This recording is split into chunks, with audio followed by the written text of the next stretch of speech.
Hi everyone, my name is Lein Soltan and I'm the Senior Advocacy Manager at UNRWA USA. We support the work of UNRWA through advocacy and fundraising here in the US. And in case you don't know, UNRWA is the United Nations Relief and Works Agency for Palestine refugees. It was established in 1949 by the UN General Assembly to provide direct relief and services to the 750,000 refugees who were displaced from Palestine during the Nakba. Today, May 15th, marks 78 years since the Nakba began. My grandparents were Nakba survivors. They fled their homes in Qubeiba and Yafa, and they found refuge in the Gaza Strip, and they are the reason that I'm here today. Today, 78 years later, UNRWA continues to provide humanitarian and human development services such as education, healthcare, water and sanitation, shelter, and more to millions of Palestine refugees, not only in Gaza, but also in the West Bank, including East Jerusalem, Syria, Lebanon, and Jordan. Today, we've been talking a lot about instability, and what I want to focus on is the human cost of that instability. So we're going to talk about the humanitarian situation, mainly in Gaza, but I will also touch on Lebanon and the importance of UNRWA. Since October 2023, over 72,000 Palestinians have been killed in Gaza. This includes over 21,000 children and 391 UNRWA staff. Over 90% of the population has been forcibly displaced. On average, families have been forced to flee 3 to 4 times, with some families having to flee their homes as many as 10 times or more. The UN estimates that the scale and extent of deprivation and devastation in Gaza has pushed back human development by 77 years. Women and children are bearing the brunt of the impact. Over 40% of pregnant and breastfeeding women are severely malnourished, and virtually 100% of the children in Gaza require mental health and psychosocial support after having lived through more than 2 years of what experts know to be a genocide. As my panelists mentioned, since the ceasefire agreement in October 2025, over 700 people have been killed. Airstrikes, gunfire, shelling, it has all continued. And just in the month of April alone, 100 Palestinians were killed. And we're seeing this happen primarily around the yellow line, which is marking the Israeli militarized zone that has been continually expanded, hindering humanitarian aid and squeezing an already displaced population living in already fragile living conditions. The humanitarian situation remains dire, and food insecurity is a main concern. As you're all aware, famine was declared back in August of 2025, just 2 months before the ceasefire agreement, and this was a direct result of the Israeli authorities restricting humanitarian aid entry into Gaza. Since the October 2025 ceasefire, over 75% of Gaza's population remains acutely food insecure and malnourished.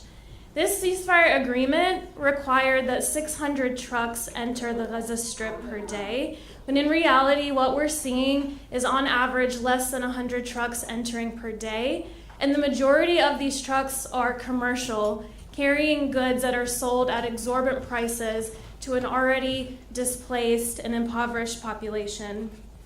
And further, since the war with Iran began in early March, Israeli authorities have been further restricting humanitarian aid entry as well as medical evacuations from Gaza.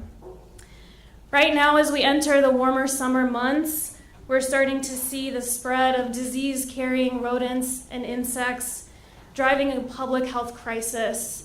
People are living in overcrowded tents and shelters. People are being bitten by rats in their tents. And this is something that we really need to pay attention to. And I would be remiss if I didn't mention that what we're seeing in Gaza, we're now seeing in Lebanon as well, where over 2,800 people have been killed since March 2nd, and over 20% of the population has been displaced. And since the quote-unquote ceasefire of April 16th, more than 300 people have been killed in Lebanon. Just last weekend, there were over 100 strikes in 24 hours in Lebanon, killing 87 people. And Israel is deploying the similar yellow line tactic in Lebanon and has effectively cut off the south of Lebanon from the rest of the country, creating a militarized zone and cutting off the residents of the 55 Lebanese towns and villages in that area. Despite all of these obstacles, UNRWA remains. UNRWA is the backbone of the humanitarian response in Gaza and continues to provide services to the millions of refugees across the region. In Gaza, UNRWA has 11,000 Palestinian staff who are on the ground providing services every single day. Right now, UNRWA is providing over 40% of Gaza's primary healthcare needs. They are providing education to over 200,000 students, which is critical considering 98% of Gaza's schools have been damaged or destroyed. UNRWA has been able to provide in-person learning to over 60,000 students and online learning to hundreds of thousands more. Water and sanitation teams are clearing tons of rubble each week, helping to reduce the risk of disease and provide access to clean water, repairing water wells, delivering drinking water. And UNRWA is the largest provider of psychosocial support in Gaza and has reached over 70% of the children in Gaza with mental health services. Similarly, in Lebanon, UNRWA is continuing to educate students and was able to launch its emergency education program within a week of the start of hostilities. Then as of last week, all of UNRWA's 60 schools in Lebanon are functioning, educating about 40,000 students, with over half of the 60 schools providing in-person learning and the rest virtual.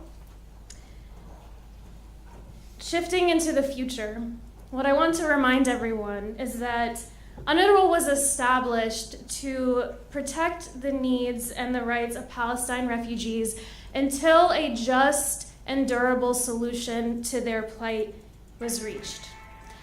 78 years later, we have yet to see any solution, and in fact, the situation is worse than we could have ever imagined. And while UNRWA is not mandated to find the solution, what it does is remind the international community of its commitment to find a just and durable political solution. And this is exactly why UNRWA is targeted, because of what it represents. But it was never meant to be a permanent solution, and the only reason that UNRWA is still in place more than 75 years later is because of the collective failure of UN member states to resolve the underlying political issue. But until there is a just solution, UNRWA remains essential in keeping people alive and preserving hope and dignity. And the future of Palestine refugees ultimately is going to rely on the future of UNRWA. And so long as UNRWA remains on the ground, UNRWA USA will continue to support its work through fundraising and advocacy here in the US, and we hope that you will join us. Thank you.